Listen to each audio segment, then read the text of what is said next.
Hindi ako pwede basta-basta lang. Nawala lang dito.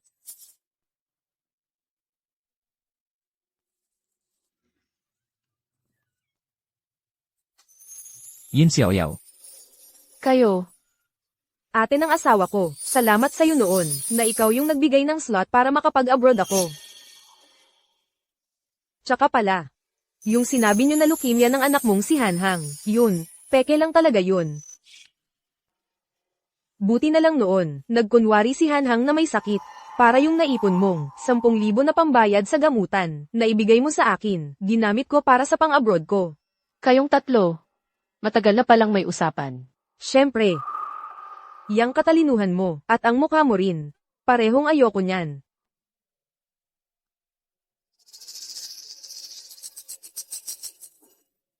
Since ayaw mo talaga sa kanya, di tutulungan kita, wasakin siya. Papa. Mama Yuan, ang baho niya po, tera na po tayo.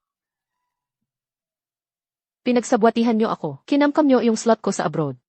Niloko niyo ako tungkol sa pera. Tapos sinadya niyo akong wasakin ang buhay ko.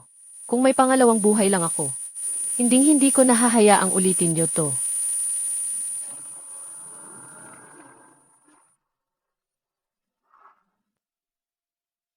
Masamang nanay, dalhin mo na ako sa klinik.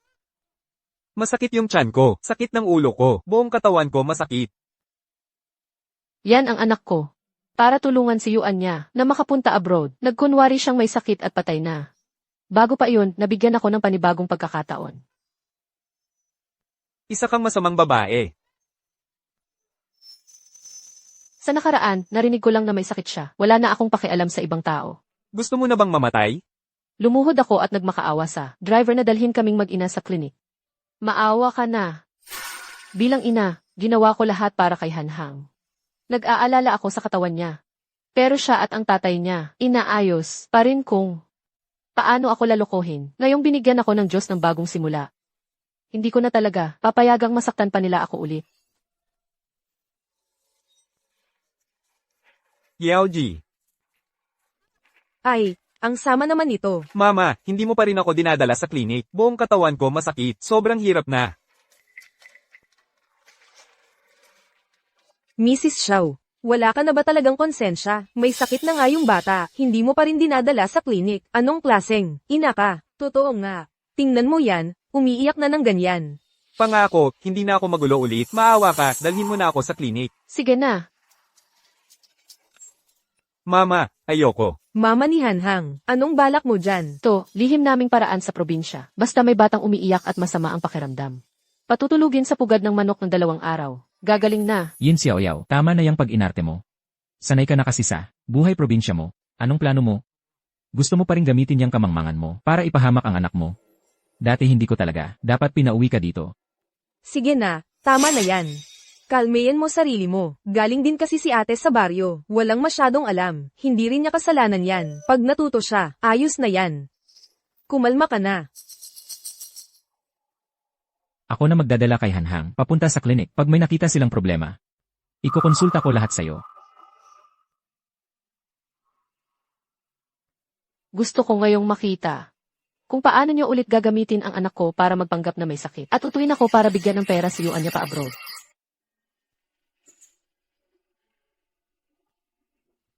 Ate ng asawa ko. Hindi ko inasahan, grabe, ang sumpa naman ng swerte ni Hanhang. Leukemia daw. Sobrang delikadong cancer yan. Sabi ng doktor, kailangan dyan, 10,000 ang kailangan sa gamutan. Ate, ikaw naman talaga ang tunay na ina ni Hanhang. Sigurado akong gagawan mo ng paraan para magamot siya, di ba? Noon ganoon din iyon.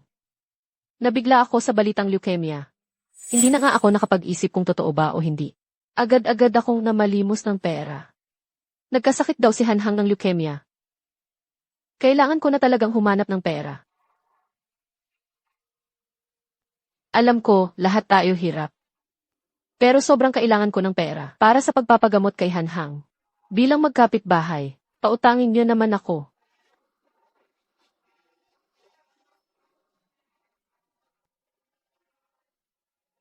Noon, para makalikom ng pera, lumuhod ako at nagmakaawa sa bawat bahay. Tiniis ko ang lahat ng pangmamaliit. Hindi ko inakalang. Lahat ng pinaghirapan kong pera, sa bulsa lang pala ni Yuan niya napunta. Pinawaldas lang niya sa abroad. Ngayon, hindi ko napapayagan ulit na pagsamantalahan mo ako. Anong tinatayo-tayo mo diyan? Alam mong may sakit ang anak mo, hindi ka pa rin naghahanap ng paraan. Ay nga pala, tamang-tama, ibigay mo na rin ang slot mo sa abroad para kayuan niya. O, magstay ka na lang dito sa bahay, mag-alaga ng bata ng maayos. Ibigay mo ang kinabukasan ko sa ibang babae. Walang kaabog-abog si Mr. Hindi man lang nag-alinlangan, hindi ako nagtitiwala sa findings ng klinik na to. Palipat tayo sa iba. Huwag ka mag-alala. Ate ng asawa ko, hindi na siguro kailangan yan. Sobrang abala na yan. Dito na lang tayo sa clinic na to. Ako ang tunay na nanay ng bata. Ako ang masusunod. Mamaya. Tingnan natin kung paano nyo pa ipagpapatuloy ang acting nyo. Walang nakitang problema sa bata. Maayos ang lagay ng katawan niya.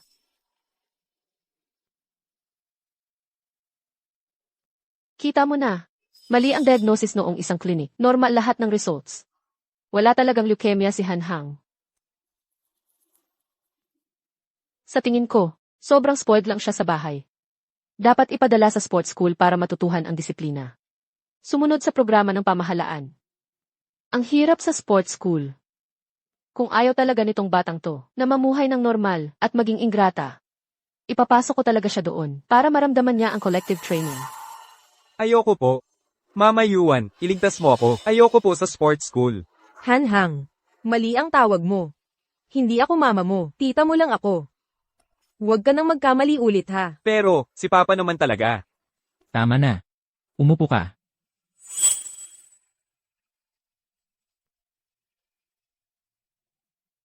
Kaya pala ang dali para sa anak ko na tanggapin si Yuan niya. Matagal na palang tinuruan ni Mr. na ituring niyang ina si Yuan niya. Huwag kang gagalaw dyan. Lalabas muna ako para magbayad.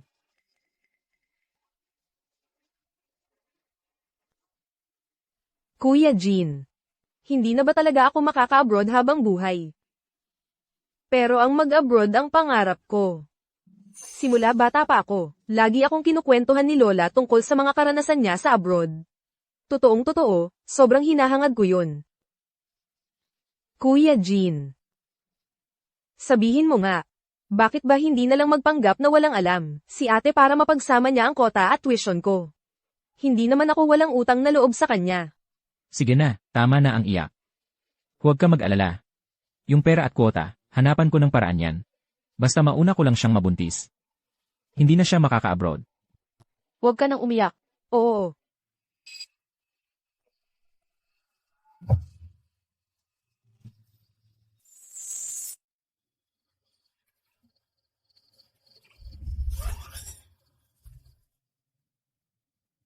Mahal, gabi na.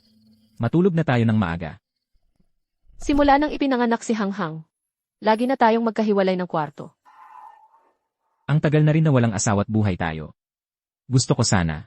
Para matulungan si Yuan niya, kinuha ni Xiao Jin ang kota ko para makapag-abroad. Nais pa niyang makipag-sex sa akin. Para lang mabuntis ako. Si Xiao Jin, parang bakal yung katawan. Malakas at matibay. Kung dati siguro yun. Baka pumayag na ako, kahit half-willed. Pero ngayon, puro pagtanggi na lang ang nararamdaman ko para sa kanya. Hindi ko kailangan. Kung may pangangailangan ka, pwede mo namang hanapin si Yuan niya.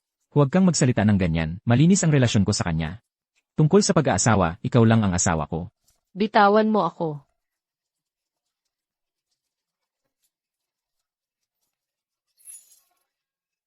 Yin Xiaoyao. Huwag mo nang isipin ang pag-abroad. Yung quota mo talagang kayuan niya na yan. Oy, Hanghang ma. Hanghang ma. Si Xiao Jinyo, direktor na sa pabrika ngayon. Sabi nga ng iba, pag ang lalaki may kapangyarihan, nagkakasama ng kasamaan. Yung asawa mo, espesyal pa na binilhan ka ng gamot para sa buhay mag-asawa nyo. Ang bihira naman, ang saya ng pagmamahalan nyo mag-asawa. Lahat, naiinggit sa'yo. Swerte mo talaga.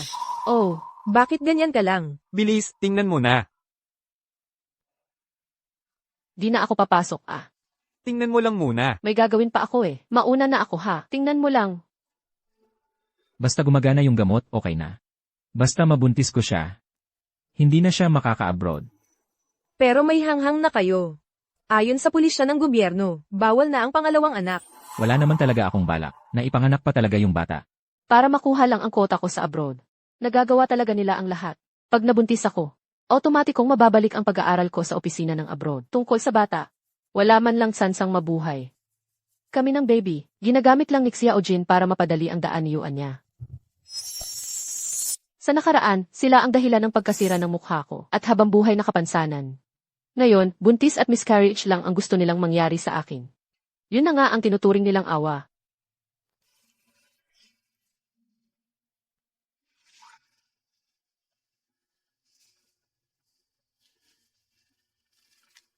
Secretary He.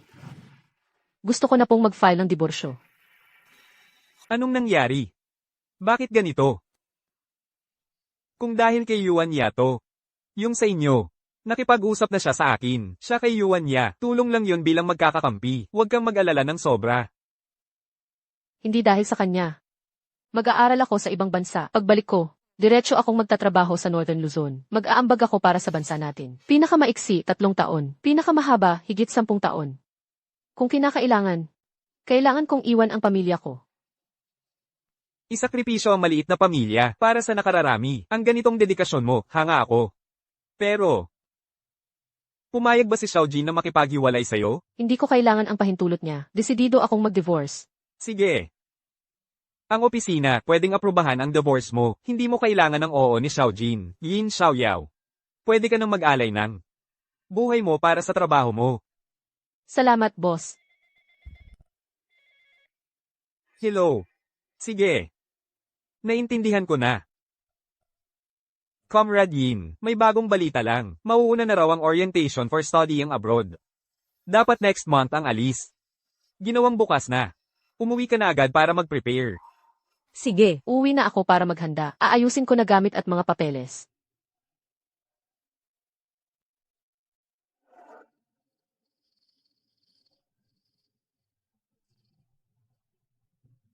Talagang aalis ka na ba? Special ko pa namang binili yan para sa'yo. Inumin mo muna ang gamot. Siguro hindi rin niya inasahan na napaaga ang alis. Ngayong gabi na lang ang huli niyang pagkakataon na mabuntis ako.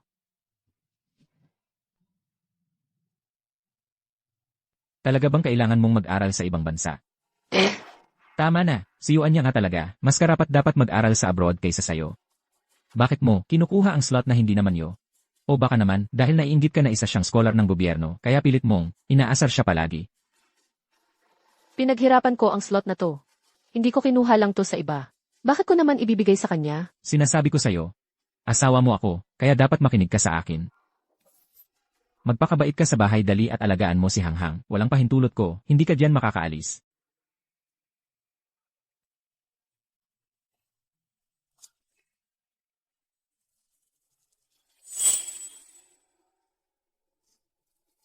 Xiao Jin. Para lang pigilan akong umalis ng bansa. Ikukulong niya pa ako.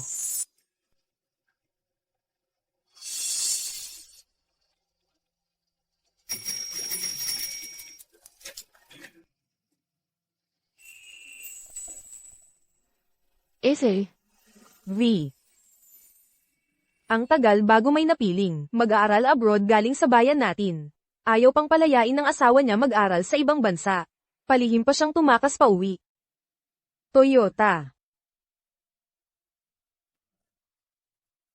Huwag mo nang ituloy. May sakit si mama at papa. Umuwi ka na agad sa probinsya para mag-alaga. Ate. Tama si Kuya Jin. Mas importante ang kalusugan ni mama at papa. Para sa akin, mas mabuting umuwi ka na sa probinsya. Tungkol sa pag-aaral abroad, ako na ang papalit sa'yo. Secretary He. May nangyari. Susubukan ni na Xiao Jin at Yuan Ya. Agawin ang travel permit ni Yin Xiaoyao. Bilisin mo at tingnan mo agad. Ano, Shigong, bilis. Tara na. Hanghang's mom, may ibang pagkakataon pa para mag-aral abroad. Pero, kung mawala man sina mama at papa dahil sa'yo, kaya mo bang panagutan yun? Akala ko noon, mabait kang manugang. Hindi ko inakalang sobrang makasarili ka. Ni hindi mo man lang inaalagaan ang biyenan mo. Nagkamali talaga nang pili si Xiao Jin sa'yo. Ibalik mo. Asawa mo ako. Dapat sumunod ka sa akin. Habang di ako pumapayag, hindi ka alis dito. Tungkulin mo mag-alaga sa Bahay ng magulang at anak natin. Dahil lang sa pag-aaral abroad. Ako na ang nagdesisyon para sa'yo. Ibigay mo na lang kayuan niya. Uwi ka na agad. Hindi ko to bibitawan.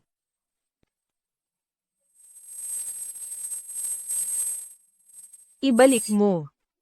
Ibalik mo. Pasensya na. Akin na to ngayon. Sorry, ate. Nadapakan pala kita. Ibalik mo sa akin. Dalhin niyo siya pabalik sa amin. Hanggang di gumagaling sina mama at papa, bawal siyang lumabas.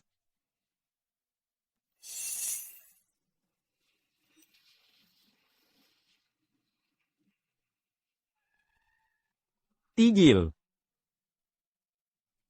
Tumigil kayo.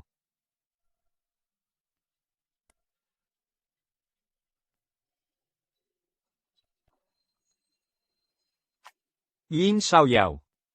Ano ba talaga ang nangyayari dito? Ishizu. Ayaw niyang umuwi para alagaan ang mga biyenan niya.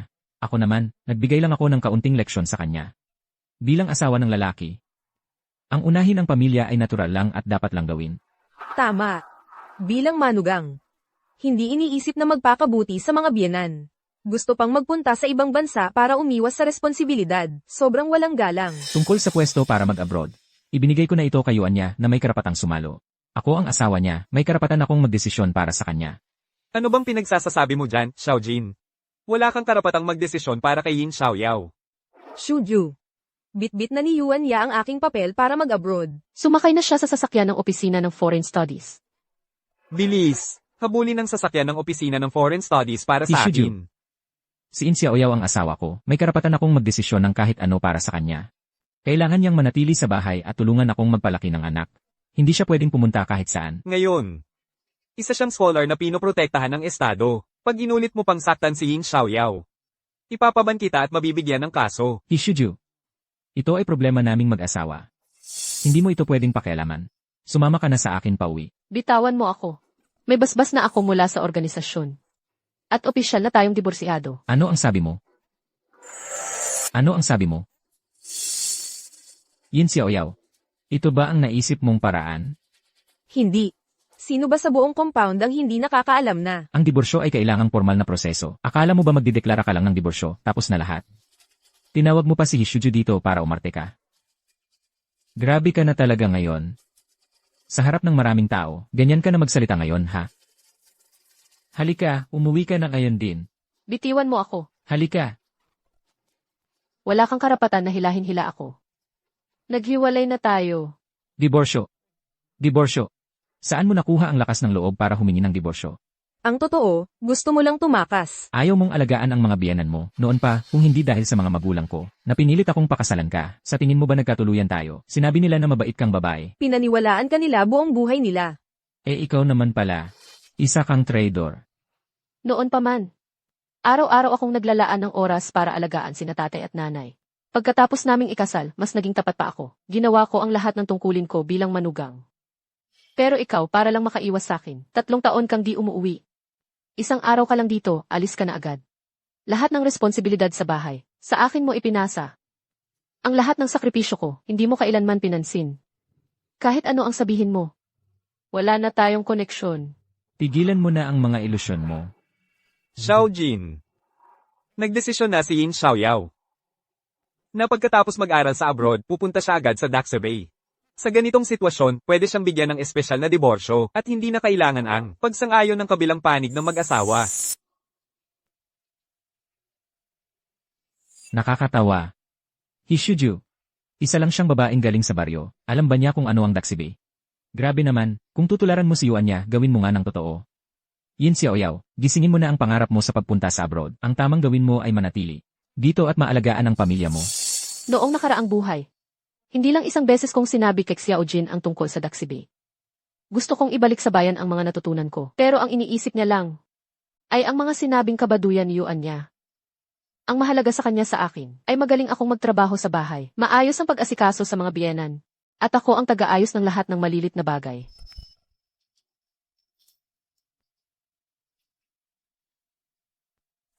Xiaojin, tingnan mo. Umaasenso na ang Daxibe ng ating bansa. Gusto kong gamitin ang natutunan ko para makatulong sa bayan natin. Huwag mong problemahin ang Daxi Bay. Ang tungkulin mo ay dito lang sa bahay, alagaan ang mga biyanan ko, at ayusin ang mga bagay sa bahay, okay na yon. Nakipagkita si Yuan niya sa akin para manood ng scene. Maubusan na ako ng oras, mauna na ako. Gusto mo pang gayahin si Yuan niya? Kailan mo pa siya mahigitan? Para matulungan ang key apple of the eye ni Xiaojin na matupad ang pangarap niya, handa siyang wasakin ang buhay ko na parang wala lang. Tingnan mo, ano iyon? Comradine, ito ang iyong foreign study permit, sir. Nabawi na ang kotse ng opisina ng Foreign Studies. Bilisen, tingnan mo, nabalik talaga ang kotse ng opisina ng Foreign Studies. Kayong dalawa, ibaba si Yuan Yang ngayon din. Grabe, ang laki ng kaguluhan Hishuju, ganito ba yun? Magkakaroon ba kayo ng send-off party para sa akin kaya pinakuha niyo pa ako? Ate, nung ikaw ang mag-aaral sa abroad, walang bumisita o nagpaalam man lang sa'yo. Ako, paalis na, lahat gusto akong isend off tapos may party pa. Iba talaga ang tadhana ng tao, no? Ikaw talaga, kahit maghangad ako, di ko makuha. Bakit ka tumatawa? Isang babaeng galing sa putikan, walang alam sa mundo, manggahas kang pagtawanan ako. Sa harap ni Xiaojin, laging mabait at mahinhin si Yuan niya. Pero pagdating sa iba at pangliliit nila sa kin, magalang siyang kunwari sa akin pero gamit niya ako para magmukhang mas desente siya. Kung hindi lang siya naging kampante at nadala sa saya, malamang hindi na malalaman ni Xiao Pu ang tunay na pagkatao ni Yuan niya. Yuan Yang, hindi mo ba talaga alam na ninakaw mo ang liham ng pag-aaral sa ibang bansa? Sino bang may oras para magpaalam sa isang magnanakaw tulad mo? Bakit ka tulala dyan? Hulihin niyo siya para sa akin. Ayaw ko bumaba. Hindi ako bababa ng kotse. Yung slot para sa pag-aaral abroad, akin yun. Walang makakapagpaalis sa akin dito. Ninakaw mo ang kakayahan ng iba para makapag-aral sa labas, tapos kaya mong maglakad na parang walang nangyari. Paano kang naging ganitong kapalang mukha? Babae ka, umuwi ka na. Inaapi niyo ako. Yung slot para sa pag-aaral sa abroad, malinaw na sa akin na iyon. Ibinigay ni Xiaojin kuya sa akin iyon. Pinapapunta niya si ate sa probinsya para asikasuhin ang mga magulang niya. Pero hindi dapat masayang ang slot na iyon, di ba? Ako na lang ang papalit sa kanya, mayroon ba akong maling ginawa? Wala nang karapatan si Xiaojin na makialam sa mga bagay na ginagawa ko. Officially divorced na kaming ngayong umaga. Kinuha niya ang mga dokumento ko para ibigay sa'yo. Ibig sabihin, ninakaw mo rin. Imposible yan. Sinasabi mo lang yan. Paano mo nagawang makipag-divorce talaga sa kanya? Umakyat ka na sa kotse at magpahinga ka. Mag-aral ka na lang. Yung natitira, ako na bahala. Oy, bawal kang pumunta, bawal kang pumunta. Akin itong slot na ito. Wala kang divorce papers, hindi ka pwedeng umalis kahit saan. Akala mo si Secretary He na makakanood at sumama sa drama mo, madadaan mo ako. Akala mo maluloko mo ako. Sa tingin mo bobo ako, ganun ba? Hindi kami umaarte. Si Comradine at ikaw talagang nagiwalay na kayo. At yung divorce application. Naaprubahan na. Padadala na agad dito. Secretary He, wag mo na akong lokohin. Kilala ko siya masyado. Kung naglakas loob siyang makipag-divorce sa akin, hindi na ako Xiao ang apelyido ko. Andito na ang divorce papers. Secretary.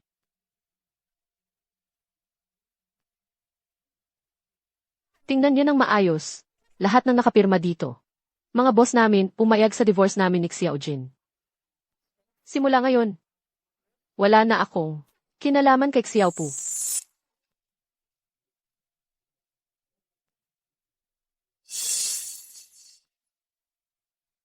Yin Xiaoyao. Iyan ba talaga ang divorce papers ng iba na pinakita mo sa akin? Hinahanap mo ba akong tanga? Xiao, Xiaojin. Nasa harap mo na ang mga ebidensya. ayaw mo pa ring maniwala? Ate, kung dito nakasulat ang pangalan mo, at ni Kuya Xiaojin, maniniwala na kami. Ikaw mismo, tingnan mo nga. Kung sino ba talaga ang nakasulat dyan? Bakit ganito?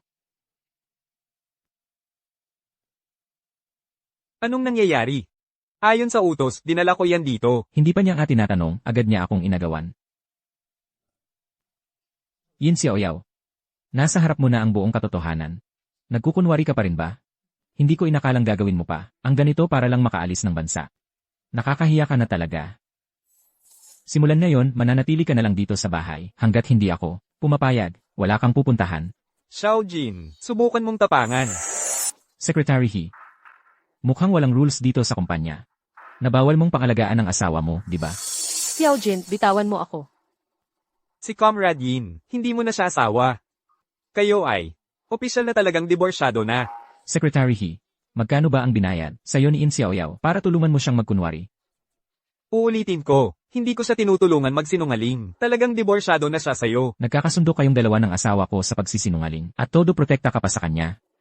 Ano bang balak mo? Hindi ka ba natatakot? Naireklamo kita sa management. Xiao Dang, wag mo akong husgahan gamit ang utak mo. Si Secretary He, pinapahalagahan lang ang mga magagaling. Magaling? Sino bang magaling ka? Ate. Dahil kay Kuya Xiaojin, buong-buo mong pinagtatanggol ang ibang lalaki. Hindi kaya. May tinatago kayong dalawa. Xiao, Yuan Ya, pag sinubukan yung, panirampuri kami ni Comrade Yin. Ako mismo ang magpapareklamo laban sa inyo. Sakto. Kausapin ko ang mga boss natin sa taas. Ang proposal ng fake divorce ni In Xiaoyao. Ikaw ba ang may sabi, Secretary He? Ikaw. Comrade Yin. Andito na ang divorce papers mo. Comrade Yin.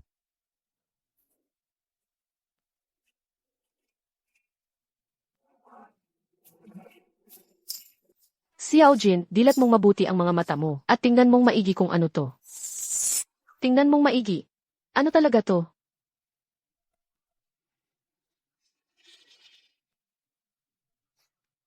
Ito. Totoo nga. Yin Xiaoyao. Paano mo nagawa ito? Imposible. Hindi pwedeng wala si Mama si Hanghang. Kung gusto mo pa rin, siyang kilalaning anak mo. Kailangan mong bawiin agad ang aplikasyon mo. Pwede kong ituring na walang nangyaring kahit ano ngayong araw. Isang ingrata talaga. Yang si Fanzi. Sino mang gustong maging nanay niya? Siya na lang ang bahala. Kung tinatawag mo namang si Xiao Hang, napalihim na mamasiyuan niya. Eh di pakasalan mo na lang siya ng diretsahan. Kayong tatlo, kayo na lang magbuo ng pamilya. Mamuhay kayong masaya. Xiao Jin, kasamahan. Ipaliwanag mo nga sa akin. Okay lang sa akin na inaalagaan mo si Yuan Ya palagi. Pero paano mo nagawang hayaan ang bata na tawagin siyang mama? Sa tingin ko, ayaw mo na yatang maging hepe. Hindi pa ba sapat yan? Pati ba naman ang scholarship ni Yin, ipinasa mo sa iba? Alam mo ba kung gaano kahirap makuha ang scholarship na yon? Si Yin ay galing probinsya, mahina ang background niya. 3 taon niyang pinaghirapan yan, bago siya nakapasa. Xiao Jin, Xiao Jin. Si Yuan yan na pinapaboran mo, 10 taon bago siya, nakapasa ng vocational school. Ano bang kwalifikasyon niya para mag-aral sa abroad? Sa tingin ko, grabe ka talagang magmalasakit. Ang malasakit mo parang itinapon sa aso. Laging paaring sa sariling pamilya. Kaya siguro wala kang asawa. Yin, kasamahan. Ito ang gantimpala ng organisasyon para sa'yo. Hawakan mo ng maayos, dalan mong mabuti. Pagdating mo sa abroad, mag-aral kang mabuti. Pagbalik mo, ibalik ang karangalan. Para sa bayan. Pag nakarating ka sa kanluran, kung may nakita kang lalaking nagustuhan mo, diretsahin mo na. Basta hindi siya bulag, siguradong. Pupusuan ka at gagawa ng paraan para ligawan ka. Kung sakali na makatagpo nga ako ng lalaking nagustuhan ko sa kanluran, hindi na ako babalik. Dito ko na rin bubuin ang pamilya ko. Xiaoyao. Mahirap ang buhay doon sa kanluran. Kahit saan ka mag-research, pare-pareho lang, dito ka na lang manatili. Hindi pwede. Kailangan ko talagang umalis. Sige, sumakay ka na agad, baka mahuli ka sa flight. Hindi ka pwede umalis. Dapat sakin lang ang slot na yan. Ah, Yin Xiaoyao. Nakarating ka na ba? Yin Xiaoyao. Nakarating ka na ba? Tingnan natin ngayon kung paano mo pa maaagaw ang slot ko. Yin Xiaoyao, mag-ingat ka.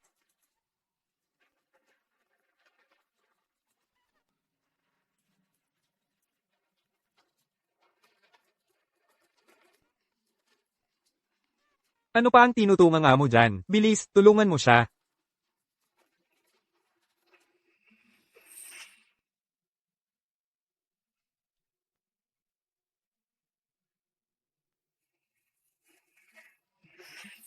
Yin, kasamahan, itago mong mabuti ang certificate ng scholarship mo. Sa panahong ito, dito ka muna sa clinic para magpahinga. Pag gumaling na ang sugat mo, saka ka umalis. Alam na ni admin ng scholarship office ang nangyari sa'yo. Salamat. Sige, magpahinga ka ng mabuti. Aalis muna ako.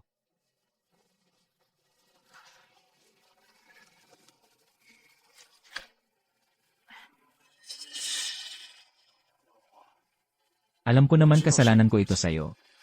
Araw-araw sinasabi ni Yuan niya kung gaano kakabuti. Mas naririndi ako tuwing sinasabi niya. Akala ko hindi lang siya makamove on. Yun pala sinasadya niya akong saktan. Ako ang nagkamali ng tao. Mahal, patawarin mo na ako ngayon. Bawiin mo na ang divorce application natin. Sama ka na lang sakin. Simulan natin ulit. Kung hindi lang ako inalipusta ni Xiaojin para agawin slot at pera ko dati. Nagbayad pa siya ng tao para agawin ako. Pinasama pa niya ako at nasugatan ng matindi. Hindi sana ako napuruhan at naging disabled habang buhay. Hindi siya nagsisi kahit minsan na sinaktan ako. At hindi ko siya mapapatawad. Dapat kayo ni Yuan niya ang magkasama at maging masaya. O baka kasi posibleng maging kumatos siya, kaya ayaw mo na sa kanya. Siya ang tunay na mama ni Hanghang. Makakaya mo bang talikuran siya? Yung tungkol sa pagtawag ni Hanghang kay Yuan niya ng mama. Kasalanan ko yon, hindi ko inisip ng mabuti. Pero si Yuan niya, palagi niyang sinasabi sa akin na mag-isa lang siya sa compound, gusto niya maging pamilya, natin siya ni Hanghang. Si Hanghang ang kusang tumawag ng mama, kaya sumang-ayon siya. Ako ang hindi pumigil. Pero kaya kong ipangako na, hindi na mauulit ang mga ganitong bagay. Mahal, Patawarin mo na ako ngayon, bumalik ka na sa akin. bakit mo naman naisip na magkakagusto pa ako sa'yo? Ang laki ng mundo sa labas. Hindi mo alam kung ilang magagaling na lalaki ang nag-aabang sa akin ngayon. Ikaw naman, kontento ka na lang kasama si Yuan niya.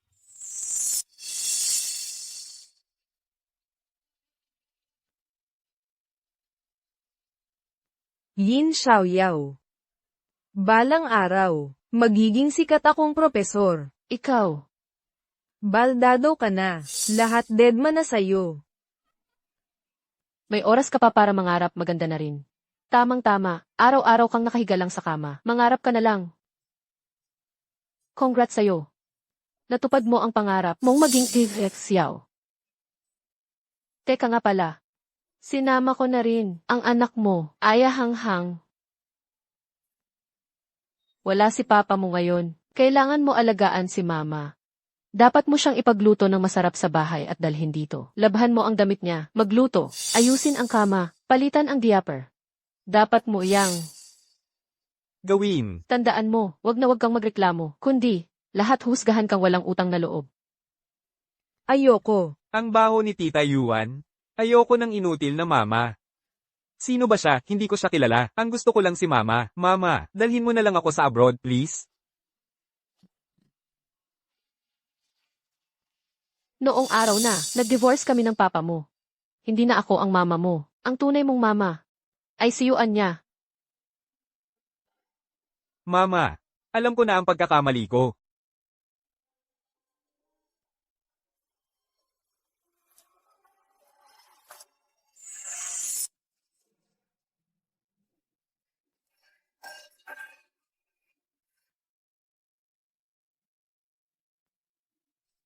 Yuan niya, kung hindi lang para iligtas ko, ang pangalan ko sa pabrika, hindi kita papakasalan perhuwisyo ka. Sinasabi ko sa'yo, mas mabuting kumilos ka ng maayos. Papa, bakit si Tita Yuan? Yan naging ganito? Ayokong manatili siya sa bahay namin. Kaya siya naging ganito. Siyempre kasalanan din niya yon. Papa, gusto ko si mama. Ano ba problema mo? Konti lang tong mga damit tapos di mo pa malabhan? Gusto mo bang mapahiya tayo sa compound? Eto lalabhan ko na. Bilisan mo. Yun pala, hindi naman pala, walang silbi si Yuan niya. Ang totoo, hindi ko lang talaga siya pinansin noon. Ninako talaga. Sayang, binitawan ko pa, yung ganitong kabuting babae. Papa, hindi na ba talaga? Babalik si mama? Kailangan talaga nating hanapin si mama. Halika na. Kung miserable ako, dapat maging miserable din kayo. Kailangang makabangon ako, para pagbayaran ninyo lahat.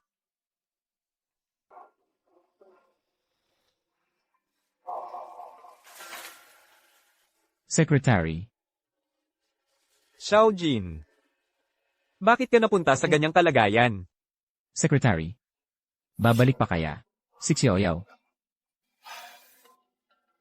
Kung alam ko lang na ganito ang mangyayari. Sana hindi ko na ginawa yon dati. Xiaojin. Hiwalay na kayo. At saka, kasal ka na rin kay Yuan Ya. Tigilan mo na sana ang gulo ninyo. Hindi ako susuko. Hahanapin ko pa rin siya. Buong natitirang buhay ko, ibubuhos ko para bumawi sa kanya.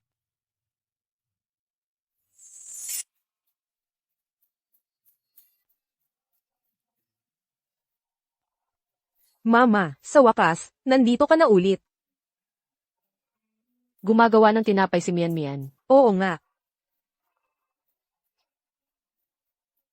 Ang hirap-hirap ng trabaho ni Mama sa pagtuturo. Gusto ko ring tumulong kay Mama kahit kaunti. Ang bait mo talaga, Mian Mian.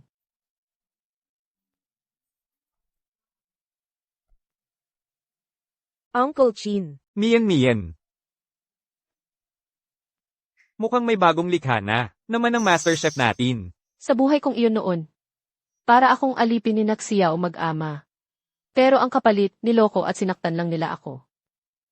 Si Mian Mian ay isang ulila. Sinagip siya ni King Yifi. At 3 taon ko pa lang siyang kasama. Pero lagi niya akong inaalala.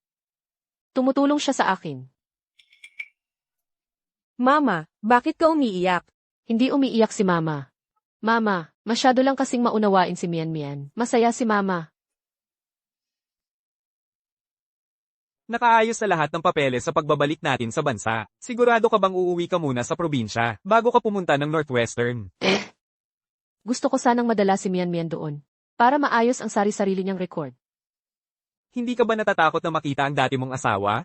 Yung bagay na yon, matagal ko nang nilampasan. Ngayon, ako si In Xiaoyao. Hindi ako ang dati niyang misis. CJ, Sasamahan kita pabalik at tutulungan na rin kita. Kuya. Salamat. Ikaw ang junior ko, di ba? Normal lang na tulungan kita.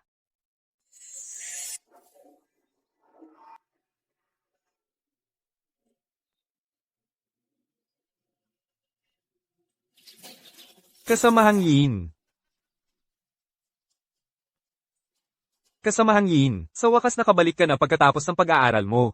Secretary He, nakakahiya pa na. Nag-abala kang sumundo sa amin. Hindi naman ako nasayang sa pagpunta. Ngayon, marami-raming makina sa pabrika na may problema.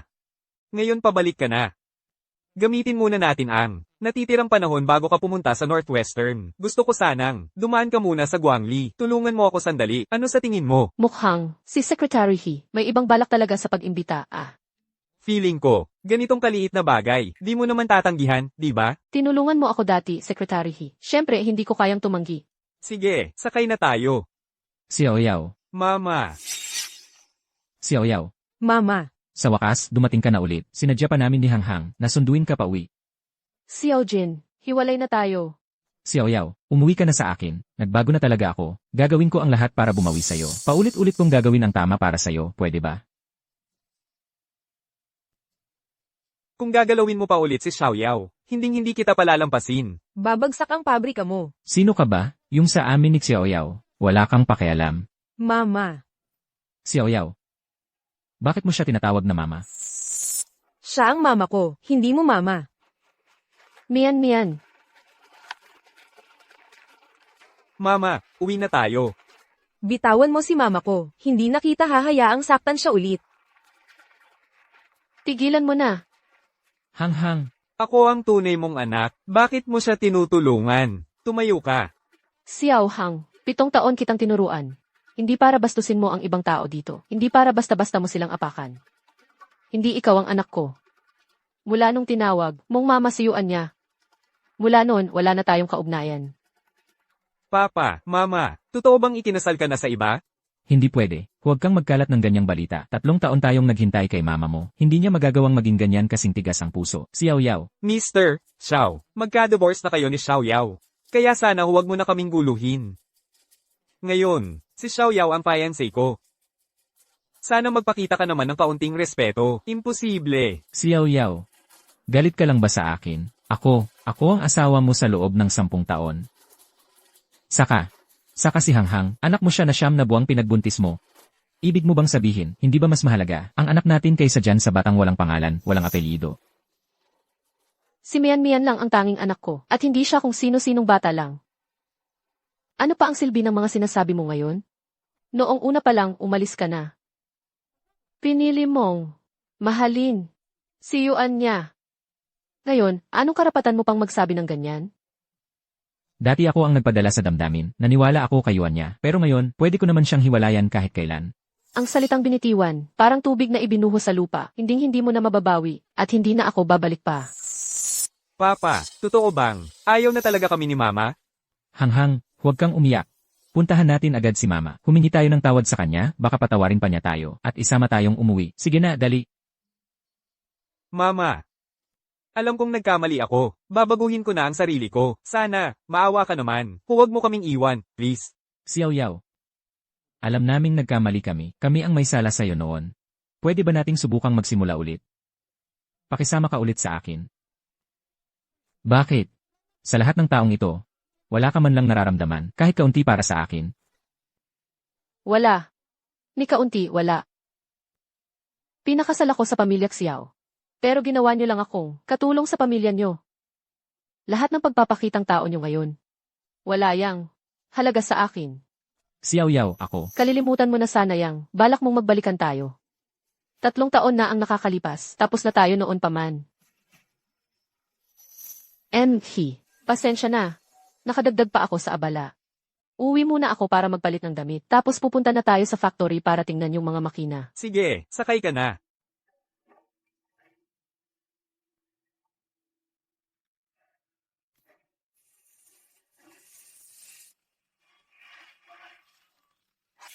Si Yao Yao, sisiguraduhin kong kusa kang babalik sa atin.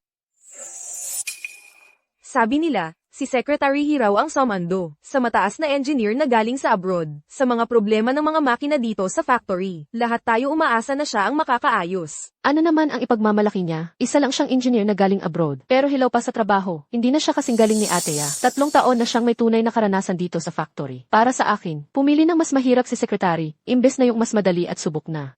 Tama na, may dahilan si Secretary kung bakit siya ang pinili niya. Kung siya nga ang magaling, o kabayo lang siya na magdadala ng gulo, malalaman natin pagdating niya dito. Nga, Tingnan mo. Ito yung mga makinang may sira. Noon, naghanap na kami ng maraming technician, pero hindi rin naayos. Ikaw naman. Kilala ka dito bilang pinakamagaling na graduate. Sana bago ka umalis papuntang kanluran, matulungan mo akong ayusin lahat ng problema dito. makakaasa ka po. Gagawin ko ang lahat ng makakaya ko. Sige. Tingnan mo muna ng mabuti, may aasikasuhin lang ako saglit. Sige po.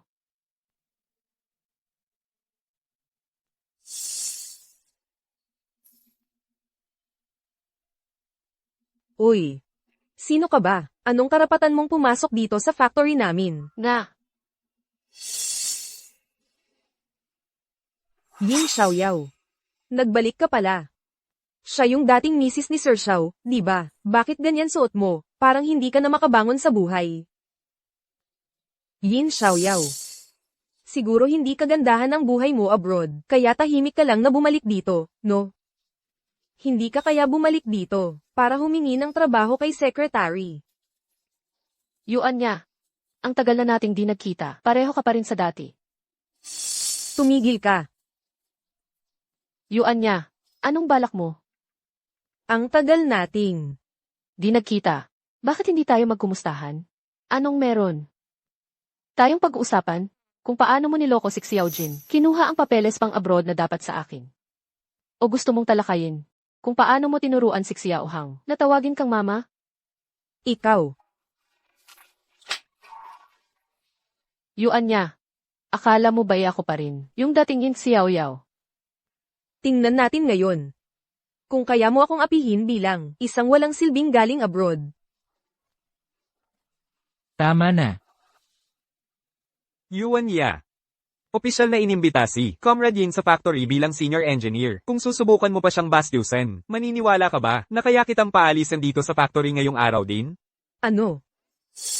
Ikaw pala yung tinutukoy ni Secretary He, na senior engineer. Ano? Ikaw pala yung sinasabi ni Secretary He, na senior engineer. Nga, hindi naman ako napunta sa putikan tulad ng gusto mo. Tama na, tama na. Mula ngayon, kung may sasabihin kayo, balik na sa trabaho. Sige na, lakad na.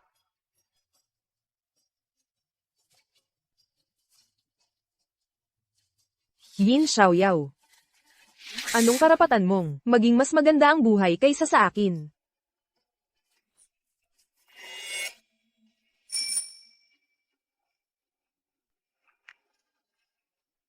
Bakit kayo naparito?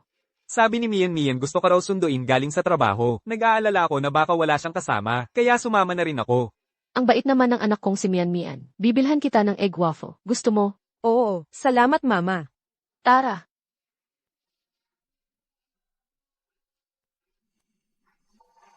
Yin Xiaoyao. May asawa't anak ka na pala ulit.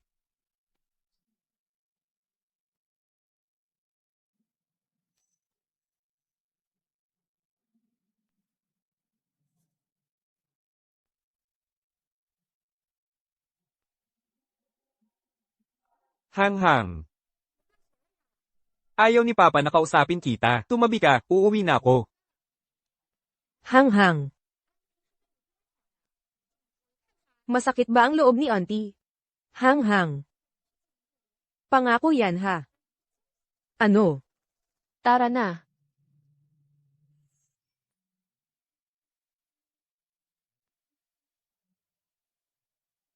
Mian, kain na ng mabilis. Salamat mama. Hang-hang. Anak mo yan, mismong tunay mong mama. Bakit mo hinayaan yung batang yun? Agawin ng mama mo, lahat ng meron ang batang yun ngayon. Dapat ikaw ang may-ari niyan. Hindi ko hahayaan na maagapan niya si Mama.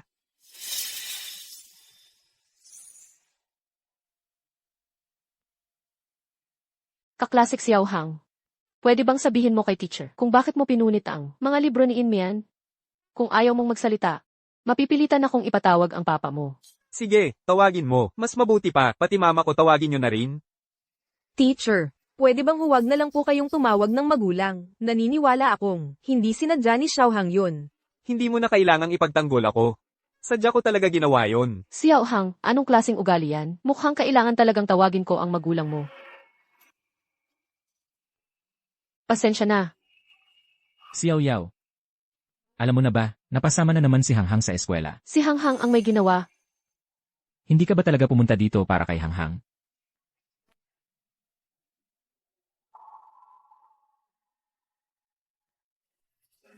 Teacher, Mama, buti na lang dumating ka. Mama, buti na lang dumating ka.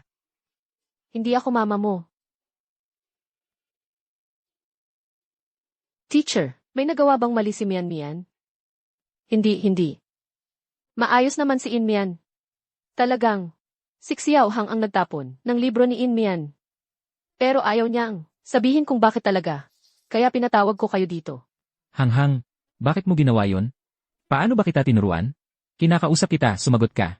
Wala akong kasalanan. Kasalanan niya lahat. Ikaw pa. Mian, sabihin mo kay mama, ano talagang nangyari kapag tayo'y nagkamali talaga. Humingi tayo ng sorry. Pwede ba yun? Mama ni Inmian, wala pong ginawang mali si Inmian, mabait po siya palagi.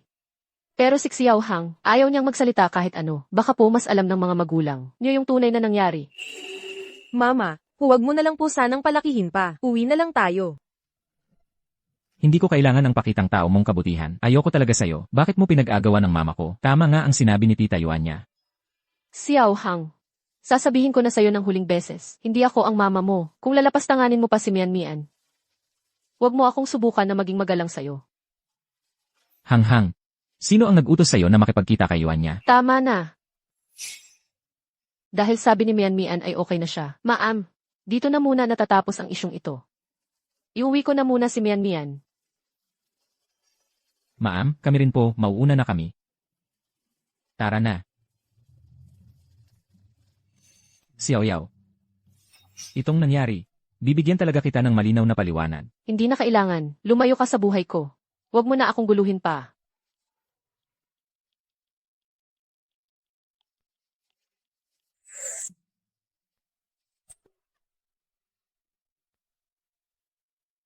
Hindi ko nga akalain na kaya mo pang hanapin ako. Yuan niya, pati ba naman ikaw, hindi mo pa rin ako tinatantanan, at tinuturuan mo pa ng masama ang anak ko. Tinuturuan. Ang anak mo, simula't simula pa, masama na talaga. Basta konting udyok ko lang. Nagagamit ko na siya sa gusto ko.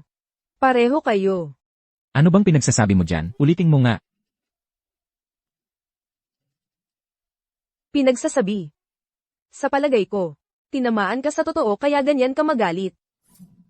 Sinasabi ko sa'yo, ang problema ng pamilya namin, hindi mo na dapat pang pakialaman. Mas mabuti siguro na magpakabait ka na lang. Kung hindi, hindi ko palalampasin ang ginawa mo. Hindi ko rin kayo palalampasin.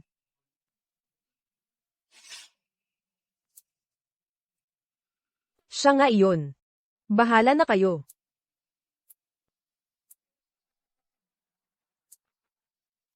Yin Xiaoyao. Sisiguraduhin kong masisira kita.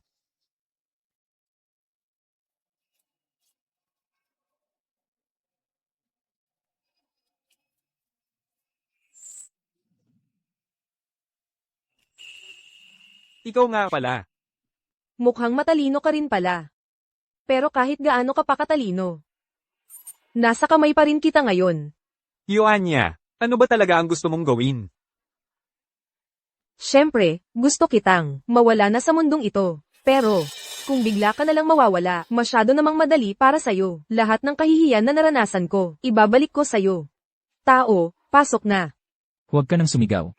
Nasa akin ka ngayon. Ateya, tulungan mo naman kami. Ano ka ba? Huwag kang sumigaw dyan. Hindi kita kilala. Yuan niya, narinig ko ang lahat sa labas ng pinto. Gumagawa ka pa ng palusot? Hindi kami, siya talaga yan. Siya ang nag-utos sa amin. Tumahimik ka. Nagmamalinis ka pa. Yuan niya, hindi ka nila dinadaya. Nakita ko lahat sa sarili kong mga mata. Ikaw ang nag-utos sa kanila. Itong taong to, kasama ko at si Kintongzi, magkasama namin siyang nahuli. Sandali lang. Kayo nga pala. Xiao Jin. Alam mo na pala noon pa. Yuan niya, kung naglakas loob kang gawin to, handa ka dapat na mabuking. Ano pa bang mas matibay na ebidensya, kundi yung umamin kang ikaw nga. Kaya, susundin lang namin ang agos. Yuan niya, panagutin mo na dapat ang sarili mo. Sa mga ginawa mo. Yin Xiaoyao. Kung ganun, sabay tayong mapapahamak. Ingat ka.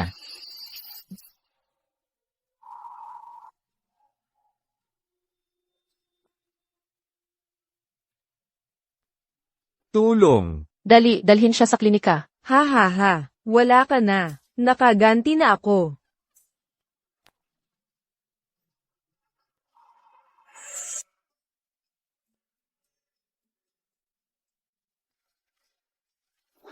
Xiao Yao. Sabi ng doktor, hindi malala ang sugat mo. Makakabawi ka rin pag nakapahinga ka ng tama. Ayos lang ako. Sa wakas, may nagawa rin akong para sa'yo. Nakaharang ako sa saksak para sa'yo. Ang saya ko talaga. Pinapangako ko, nagbago na talaga ako. Pwede mo ba akong bigyan ulit ng pagkakataon? Salamat, Xiao Jin. Pero sa atin dalawa, wala na talagang pag-asa. Pwede ba kitang tanungin kung bakit? Dahil ba kay Kinyefe? Walang kinalaman kay Kinyefe. Kahit hindi dumating si Kinyefe. Hindi ko na ipapahintulot sa sarili ko na maulit pa ang pagkakamali. Ngayon, may sarili na akong trabaho. Sariling pangarap. At yang mga iyon, mas importante kaysa maging Ref Xiao. Naiintindihan ko na. Ako pala ang dahilan ng pagpapasabog mo ng mga pangarap mo. Magpahinga ka na muna. Yung mga problema sa pabrika, naayos ko na nitong mga araw. Ilang araw na lang, aalis na ako papuntang Sibe. Xiao Yao. Sana maging matagumpay ka. Lahat ng best sa'yo. Salamat.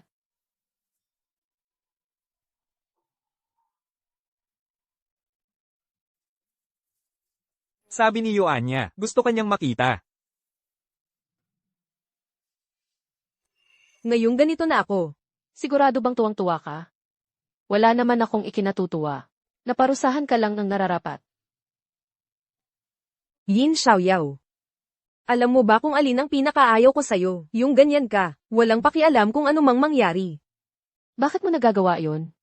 Yuanya, kung ginamit mo lang ang galing mo sa tamang paraan, hindi sana umabot sa ganito.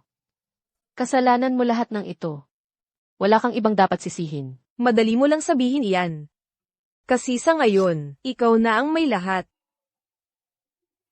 Yin Xiaoyao.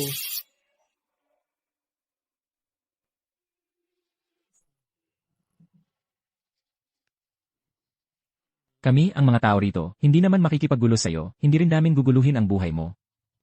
Papakainin ko ng maayos si Hanghang kapag umuwi na tayo sa bahay, para maalagaan ko na rin si Lola. Ngayon, lahat ng trabaho, tapos na. Lahat ng mga nakatapos ng trabaho, okay na rin. Narinig ko kay Heshu. Pag umalis ka na papuntang Sibei, magkikita rin tayo. Pero wala namang kinalaman sa mga bagay na yon. Hanghang, may gusto ka pa bang sabihin, hanggang sa dulo? Mananatiling pareho. Mananatiling pareho. Mananatiling pareho. Hindi mo ako tinatanggap bilang nanay. Pero tatawagin pa rin kita ng ganito. Simula ngayon, makikinig na talaga ako kay Papa. Magiging mabait na bata na ako. Magpapakabuti na ako. Pasensya na. Hindi ko dapat sinaktan ng damdamin mo. Simula ngayon, aalagaan ko si Nainay ng maayos. Tayong dalawa, aalagaan natin sina Inain ng mabuti. Siguradong babantayan natin siya. Habang maayos, ako, talagang aalagaan ko ng mabuti si Nainay. Kain tayo. Sumakay na tayo ng kotse. Yan, Tara na.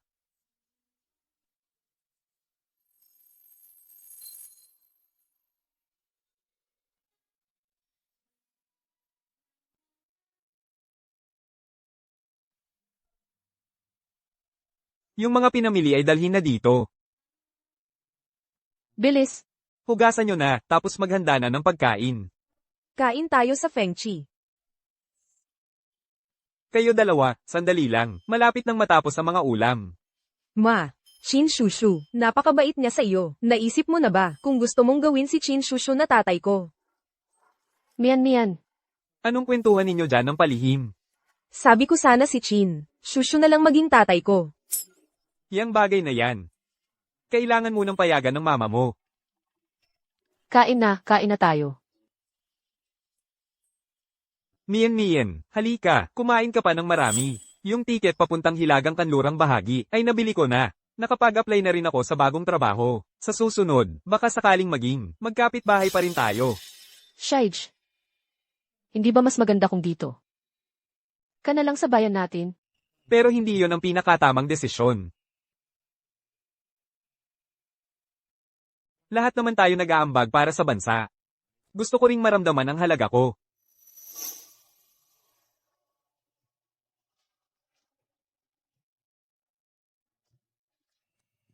Yin Xiaoyao, Xiangzi. Ito yung litrato na kuha natin noon bilang alaala.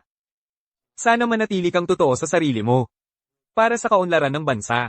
Magdala ka pa ng karangalan at liwanag, at lumikha ng mas maraming tagumpay. Opo. Pangako, hindi ko po bibigyan ang inyong inaasahan.